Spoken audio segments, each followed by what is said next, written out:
You're listening to Montreal Now with Aaron Rand and Natasha Hall on CJAD 800. All right, that is James MENNIE. He's over at the Montreal Gazette. Jim, big presser today. Christian Dubé was there with all his helpers. I want you to hear this clip, and then we'll talk about what we didn't hear. We're missing in the greater Montreal around 1,000 beds to put our emergency at the right level. We have a program that we put in place just before December to go and buy 500 of them on the private side. The second solution, when you say, are we missing people? The answer is yes. And I think that hopefully in the next few weeks, what is being negotiated, what's being voted, and what is being taking place under our collective agreement, I think will make also a big difference to get more people to come on. So my first reaction is he okay? Because, no, I'm serious. He did not sound the way at least not to me, the way he usually does, a little low-key there today. I'm thinking something going on. And secondly, what was the point of this if all he said was everything he's previously said before this? We've heard the story about the 500 beds and the short of that. What was the point of this? You raise an excellent point, and I think we're at the point now where, and certainly, we're talking about Christian Dubé. This could be any number of Quebec health ministers going back to the 1990s talking about overcrowding in ERs. These problems have been built into the system for decades, and it's tough to figure out what exactly was the point of this. I mean, apart from sort of trying to convey the message that somehow the unions will have a role to play in this, which I think is completely ridiculous. I mean, this is Bill 15 calls for managers to take over the minutiae of all the nuts and bolts of the healthcare system, presumably including ERs. How we wound up, and we still have a shortage of 1,000 beds. We're trying to make up that shortfall, but then at the same time, he says, as we've been hearing literally for decades, a lot of people who come to the ER have no reason to be there. They shouldn't be at the ER. Okay, that's fine. That message has come out, as I say, for the past few decades. But once again, why are you holding this press conference? I really think given the events of the past few months, whether it's the controversy over the Legault government's flip-flops, whether it is indeed the real shock this government got from the level of public support that was being given to the public sector unions, I think at this point it is absolutely necessary, even though it is the beginning of the year, theoretically it's a slow news cycle, this government needs to be seen to be doing something. It needs to be seen to be present, to be aware of what's going on, listening to the average Quebecer and making sure that they haven't lost our interest over this holiday season. That to me would be the only explanation. But you're a zillion percent right. I don't understand why this happened. I did not get any fresh answers. Apparently during the presser as well, we still have problems getting a hold of a family doctor.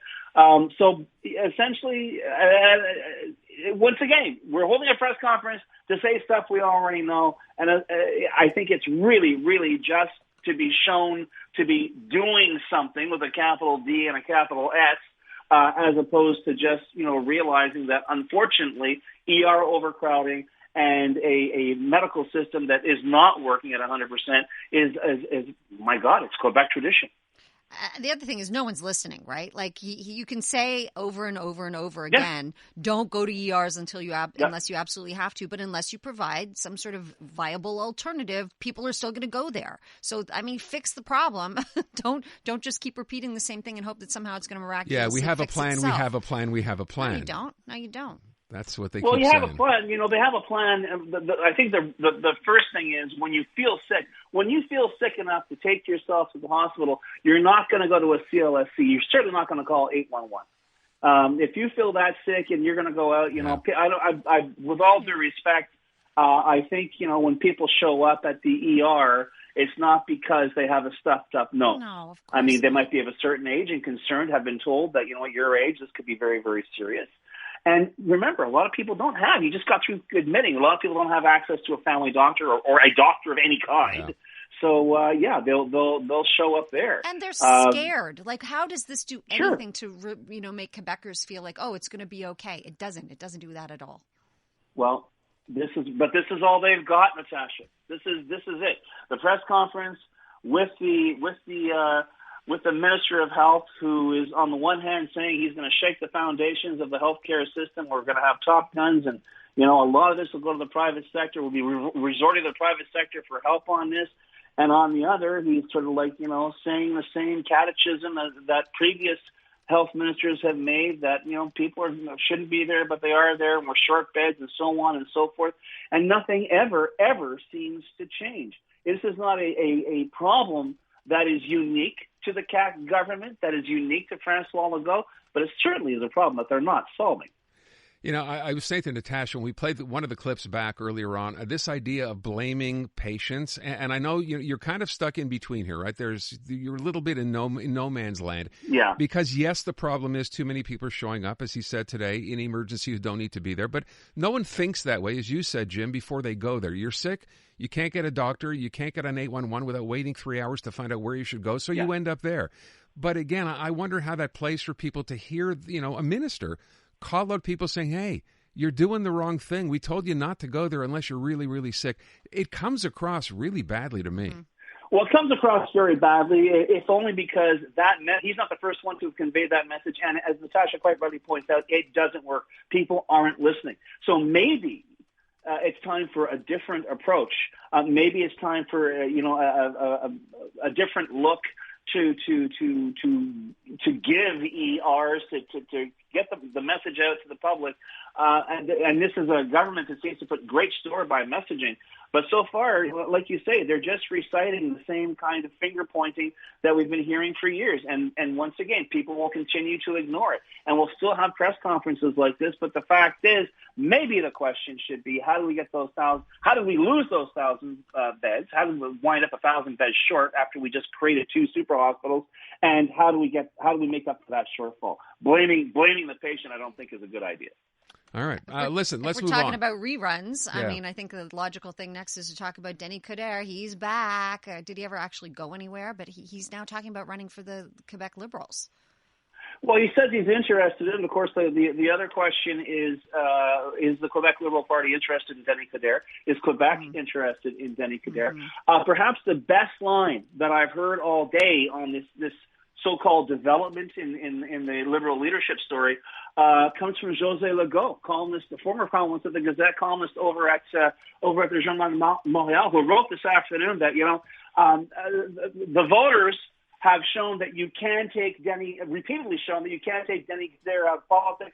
Unfortunately, Denis Coderre, you can't take the politics out of Denis Coderre. Yeah. So, will he keep going back? Will he keep trying? Will he hope that Lucy doesn't move the football this time? I don't know. I wish him luck. It's a free country. And we're not exactly talking about a glittering prize here, guys.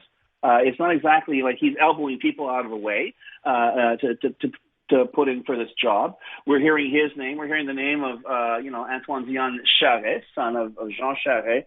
So the one thing that's for sure, the message that's coming out thus far is we're not, being overwhelmed by a tsunami of new blood in this political exercise.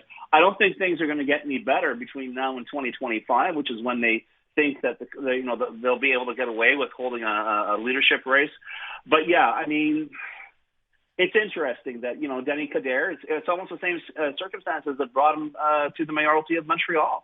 Union Montreal was in disarray. Gérald Tremblay had resigned from office after the provincial government of the day under Pauline Marois had made it clear that they didn't have any confidence in him. So he had left. The job was up for grabs. We had 4 mayors. Finally, the election came up. And here comes Denis Coderre leaving federal politics to run the city of Montreal. And we all know in that first election he won. Didn't win by a landslide, and he came in. It was a decent lead, but a respectable second came from Melanie Joly, who back then was known as Melanie Who. And then the next 2 tries he failed. So listen, good luck to him. I hope above and beyond everything else that he takes care of his health. He's saying he's got the doctor's ticket to greenlight this and go through. That's fine, but he knows this can be a grind. And we'll see what happens. But as I say, maybe the question isn't about Denny Kadar. It's the people who would put him in office, and I'm not entirely sure they're convinced that he's the guy for the job. Yeah, I'm not so sure if it's about Lucy moving the football or not allowing him to kick it in the first place. So we'll have to wait and see. But that's going to be my question coming up. Jim, thank you. Appreciate it. Adama.